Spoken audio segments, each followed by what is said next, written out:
नमस्कार, मैं उसे फटाफट 30 खबरों में आपका स्वागत है। खबरों की ओर बढ़ने से पहले आप किस शहर से हमारा बुलेटिन देख रहे हैं हमें कमेंट करके जरूर बताएं, जिसके बाद आपका नाम हमारे बुलेटिन के अंत में दिखाया जाएगा। चलिए अब जानते हैं देश प्रदेश की प्रमुख खबरें। ईरान ने हिंद महासागर में अमेरिका और ब्रिटेन के रणनीतिक बेस डिएगो गार्सिया पर 2 बैलिस्टिक मिसाइलें दागी। मिसाइलों में से एक टूट गई और दूसरी को अमेरिकी युद्धपोत ने इंटरसेप्ट किया। यह मिडिल ईस्ट के बाहर ईरान का सबसे बड़ा हमला माना जा रहा। भारतीय नौसेना 3 अप्रैल से अपने बेड़े में advance stealth frigate INS Taragiri F-41 शामिल कर रही। 6,670 टन वजनी यह स्वदेशी युद्धपोत सुपरसोनिक मिसाइल, एयर डिफेंस और एंटी सबमरीन क्षमता से लैस है। यह युद्ध और मानवीय राहत दोनों में अहम भूमिका निभाएगा। काबुल के नशा मुक्ति केंद्र पर 16 मार्च को हुए भीषण हमले के बाद भारत ने 2.5 टन दवाइयां और मेडिकल सामान अफगानिस्तान भेजा। राहत सामग्री में आवश्यक दवाइयां, मेडिकल किट और उपकरण शामिल है। भारत ने घायलों के इलाज और राहत कार्य में सहयोग देने का आश्वासन दिया। देश के 20 करोड़ से अधिक राशन कार्ड धारकों को अप्रैल 2026 में 3 महीने का फ्री गेहूं और चावल मिलेगा। प्रधानमंत्री गरीब कल्याण अन्न योजना के तहत यह सुविधा 2029 तक जारी रहेगी। राशन वितरण डिजिटल आधार, सीडेड और बायोमेट्रिक सत्यापन के साथ पारदर्शी तरीके से होगा। दक्षिण मध्य रेलवे ने 10वीं पास और ITI धारकों के लिए 2,801 अप्रेंटिस पदों पर भर्ती शुरू की है। चयन मेरिट के आधार पर होगा, कोई परीक्षा नहीं होगी।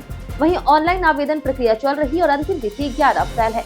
आवेदन शुल्क 100 रुपए है और अभी दस्तावेज अपलोड करना अनिवार्य है। एक कंटेंट क्रिएटर की मजाकिया रील पर प्रधानमंत्री नरेंद्र मोदी ने प्रतिक्रिया दी और चीनी कम खाने और स्वस्थ जीवन अपनाने का संदेश दिया। उन्होंने योग को जीवन का हिस्सा बनाने और स्वास्थ्य पर ध्यान देने की सलाह दी। सोशल मीडिया पर यह वीडियो तेजी से वायरल हुआ और सकारात्मक चर्चा बटोरी। अग्निपथ योजना में अब केवल भारतीय गोरखाओं को भर्ती का अवसर मिलेगा। नेपाली गोरखाओं के रास्ते बंद कर दिए गए हैं। नेपाल ने पिछले विरोध और सुरक्षा कारणों का हवाला दिया था। इस कदम से भारतीय गोरखा नौजवानों के लिए सेना में अवसर बढ़ेंगे, जबकि नेपाल के गोरखाओं की भर्ती रोकी जाएगी। मार्च में मौसम ने यू टर्न लिया है। दिल्ली से बंगाल तक 7 राज्यों में कोहरा, बारिश और ओलावृष्टि का अलर्ट है। तापमान तेजी से गिरकर 16 से 20 डिग्री तक पहुंच गया। वहीं पहाड़ों में बर्फबारी और मैदानी इलाकों में बारिश से गर्मी से राहत मिली। CBSE ने सभी संबद्ध स्कूलों में लड़कियों के लिए मेंस्ट्रुअल हेल्थ सेंटर बनाने के निर्देश दिए। सुप्रीम कोर्ट के आदेश के बाद यह पहल शुरू हुई।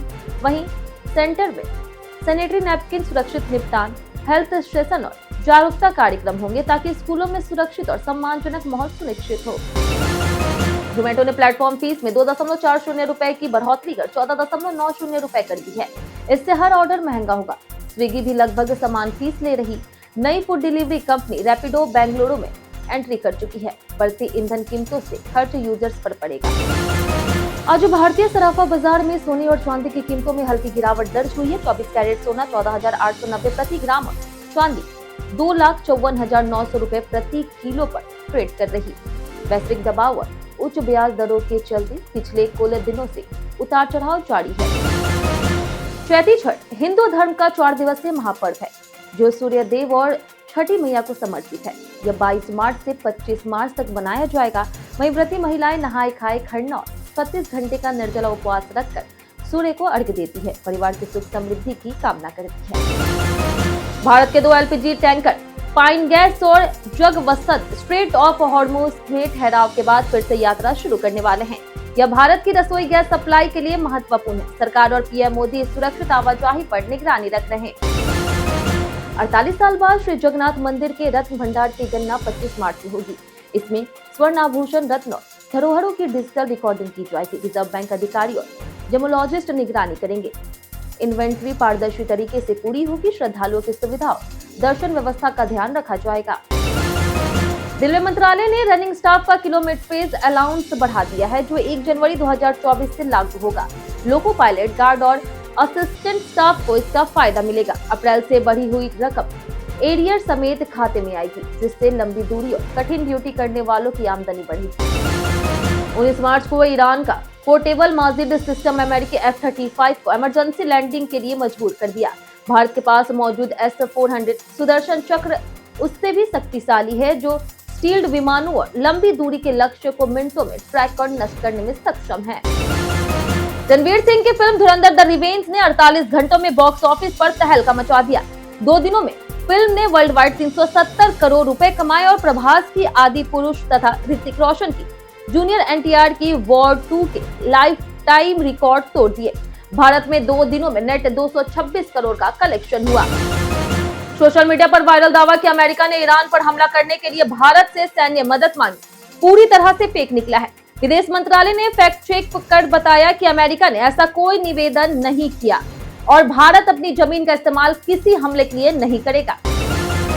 भारत ने ईरान से कच्चे तेल के आयात की तैयारी शुरू की है क्योंकि अमेरिका ने प्रतिबंधों में ढील दी। हालांकि ईरान ने दावा किया है कि अतिरिक्त तेल उपलब्ध नहीं है।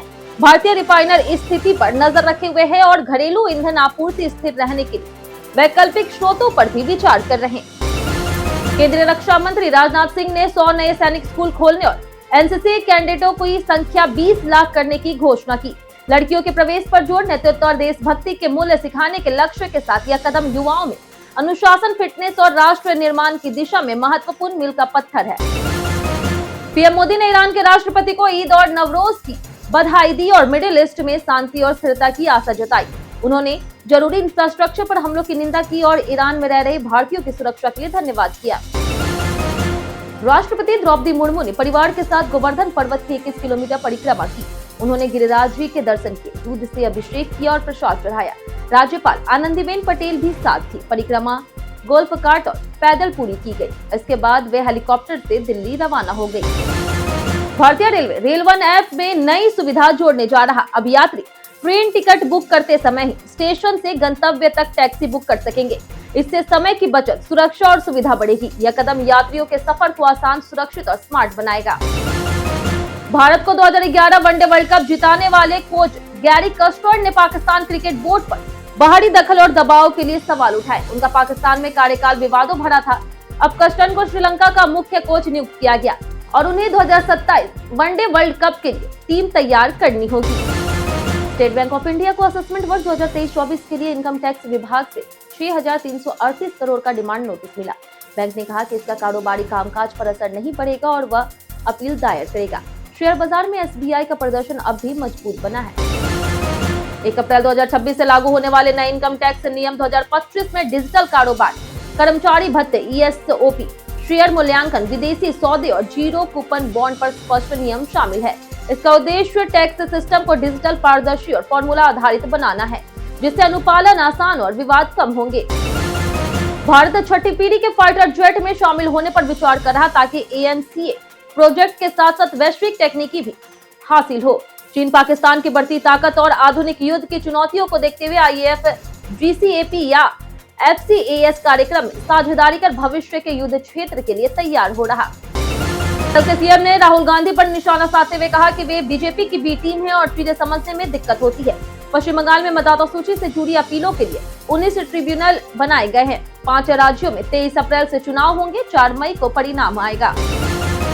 इंडिगो, एयर इंडिया और स्पाइस जेट ने सरकार के आदेश का विरोध किया, जिसमें हर फ्लाइट की 60% सीटें बिना एक्स्ट्रा चार्ज बुक करने का निर्देश है। एयरलाइंस का कहना है कि इससे उनकी कमाई प्रभावित होगी और उन्हें किराया बढ़ाना पड़ सकता है। वर्तमान में केवल 20% सीटें मुफ्त है। चुनाव आयोग ने 5 राज्यों के चुनावों के लिए राजनीतिक विज्ञापनों पर सख्त नियम जारी किए। सोशल मीडिया और इलेक्ट्रॉनिक प्लेटफॉर्म पर किसी भी पॉलिटिकल एड के लिए एमसीएमसी से अनुमति अनिवार्य होगी। दलों को खर्च का पूरा विवरण देना होगा। फेक न्यूज और दुष्प्रचार पर भी कड़ी निगरानी होगी।